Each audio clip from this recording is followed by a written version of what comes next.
A 17-year-old is thrown into a pit by his own brothers, hauled out and sold to a passing caravan like a piece of livestock. 13 years later, that same man controls the food supply of the most powerful nation on earth. Nobody around him saw the disaster coming. He did. And what he did in the years before it hit is the reason he survived it. And it's a move almost nobody makes today. His name is Joseph, and to understand why his story matters to your money, you have to understand what he actually became. Not a rich guy. In ancient Egypt, the office he rose to, vizier, second only to Pharaoh, controlled the treasury, the courts, and the grain. And grain wasn't just food. In a civilization built entirely on the flooding of the Nile, stored grain during a famine was survival itself. Whoever held it held absolute power over who lived and who didn't. Now here's the detail that tells you how far he climbed. Joseph was a Semite, a foreign shepherd, and Genesis notes that Egyptians found shepherds detestable. He wasn't just an outsider, he was the wrong kind of outsider. For a man like that to run Egypt's economy was almost unthinkable. So how does a sold slave end up there? That's the part worth slowing down for. Let's be honest about young Joseph, because most retellings clean him up. At 17, he wasn't a humble hero. He was the favored son, handed a distinctive robe his brothers didn't get. And then he told those already jealous brothers about 2 dreams in which they all bowed down to him. Twice. That's not innocence. That's a kid with terrible timing and no filter. So they threw him in a pit and sold him.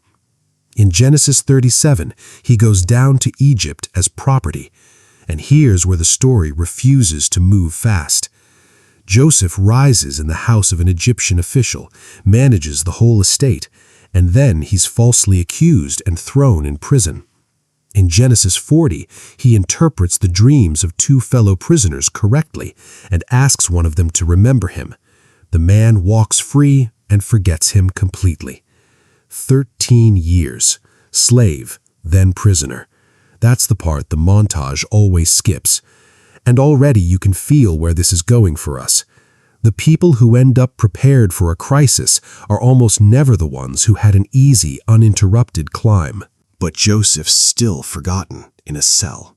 So what changes? Pharaoh has a dream nobody can explain.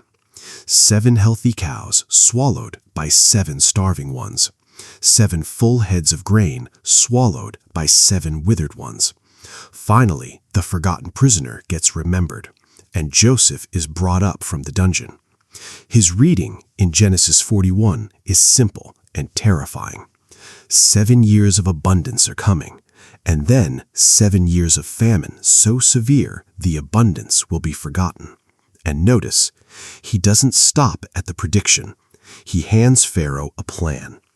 Take a fixed share of every harvest during the good years, store it, build the reserve before you need it. Pharaoh makes him vizier on the spot. Genesis says he was 30 years old. Now watch what he actually does, because this is the whole point. For 7 straight years, while the harvests are enormous and everyone is celebrating, Joseph is quietly collecting grain. Every year at a set rate.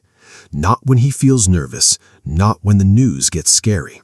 Systematically, automatically through year after year of everything's fine. Here's the mechanism, and here's why it maps onto your money almost perfectly. The hardest part of what Joseph did wasn't the prediction. It was acting on a downturn nobody could see yet, setting aside real resources during the exact years when every piece of evidence in front of him said the good times would last. That's the actual difficulty. Not saving when you're scared, saving when you're winning. Your best income year is precisely when your brain quietly decides this is just how things are now. And that's the year Joseph would have kept storing. The move isn't saving money. Everybody knows they should save money. The move is to name a specific downturn you don't believe is coming and hard-code your response to it before the good years talk you out of it. Joseph didn't rely on willpower during the famine. He built the reserve when it was easy, so that when it got hard, the decision was already made. But now I have to show you the part where almost every version of this story leaves out. And leaving it out isn't neutral, it's editing. Keep reading past Genesis 41 into Genesis 47, and the famine arrives exactly as predicted. Joseph opens the storehouses. But he doesn't give the grain away. He sells it. First, the Egyptians spend all their money. Then, when the money's gone, he takes their livestock. Then, their land.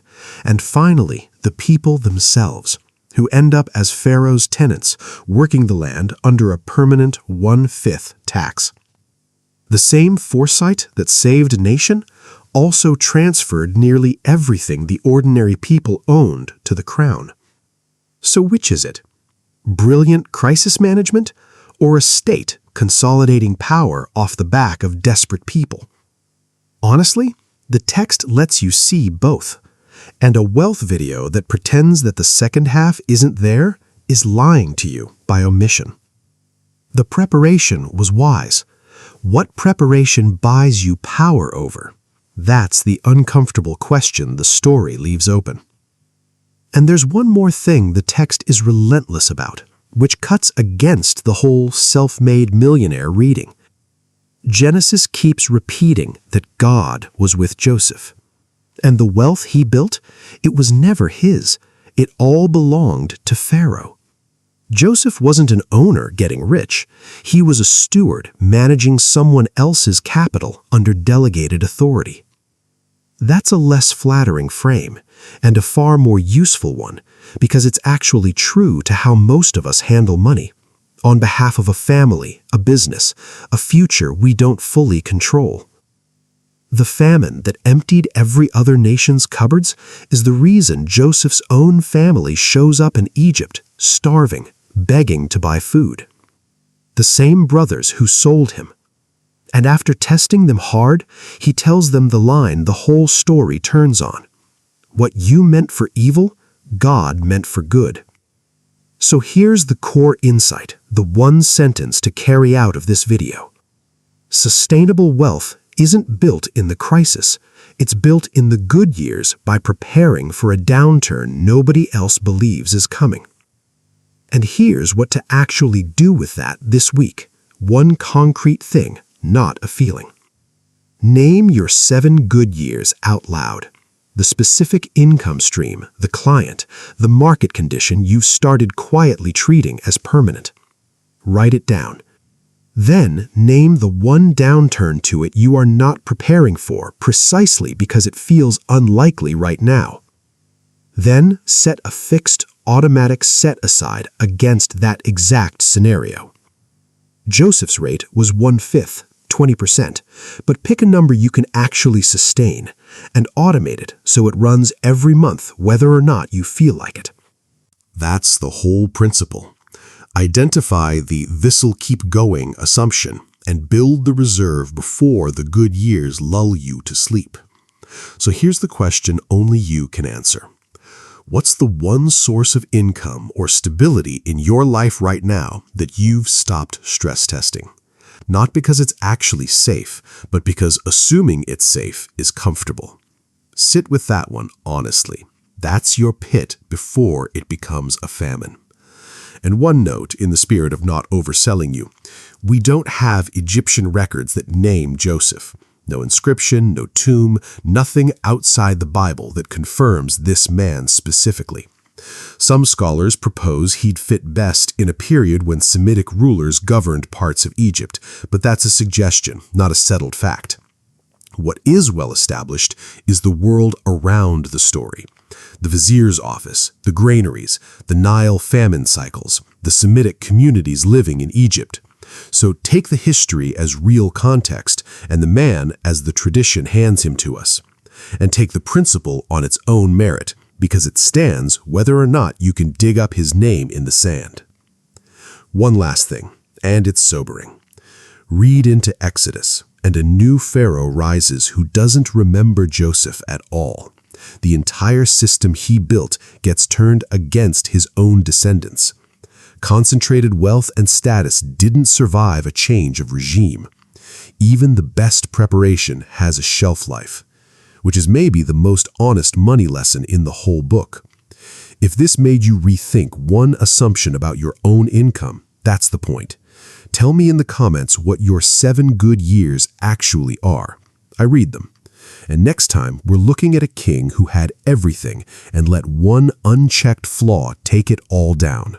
Subscribe so you don't miss it.